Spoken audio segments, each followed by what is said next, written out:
Bakalım mı hemen? Çok. Karşıda mı? Geçecek o zaman oraya. Let's go.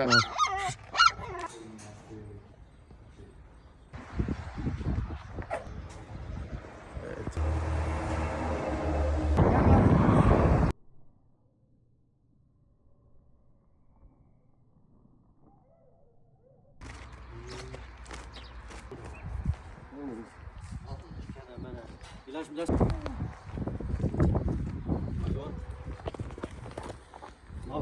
Oo, tamam. Çok kötü.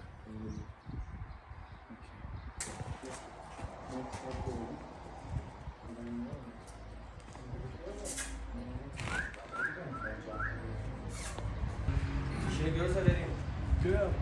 Gel. Al.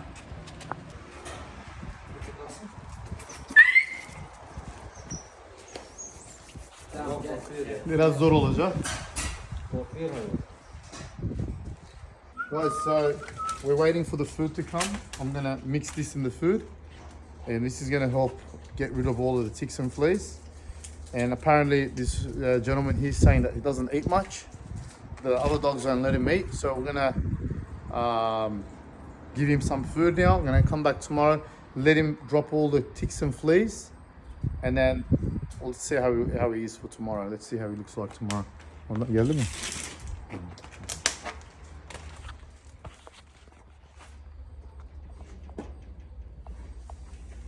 Bak şöyle. Yavaş.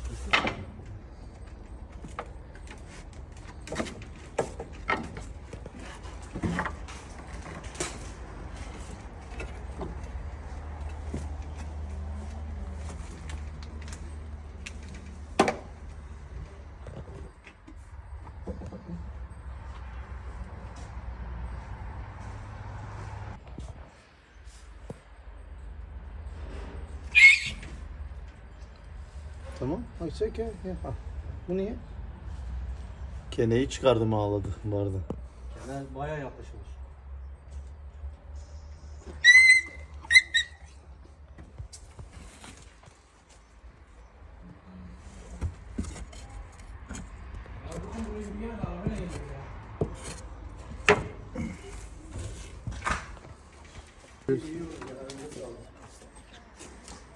Hangisi o?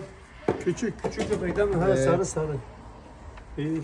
Burada da yapacak bir şey yok yoksa bir şeyler ısmarlardık ama. Bir de dükkanda ısmarlardık. Başka zaman. He. Görüşürüz. Görüşürüz abi.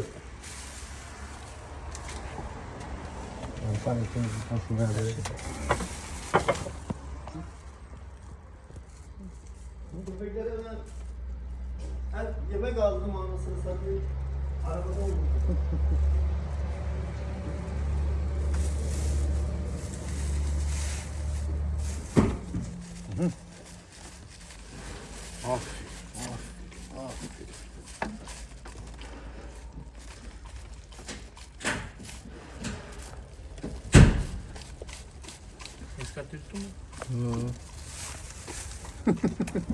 Çok aç. İçinden Bir tane daha var mı bundan? Kozara bir tane getirdin. Bir tane. O arabayı çek götürdüm ben.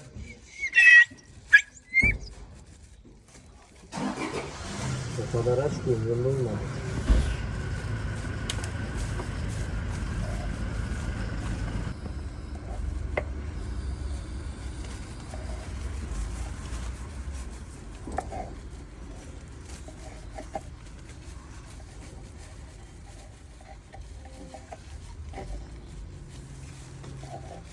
Alright guys, so rather than taking him to the shelter next door, he's good here. We're gonna come back tomorrow, give him food again, and give him medication again, and just monitor him and see all of the ticks and fleas. They'll all start to fall off. At least it won't spread to the other dogs as well. So he's looking okay. We're gonna give him some water. He just had some food. And apparently the other dogs don't let him eat. So let's try to build his immune system back up. Let us gain his trust a little bit. Tomorrow we'll be back when he realizes that we're not trying to hurt him, then you know we'll probably take him back to the shelter and we'll go from there. Okay.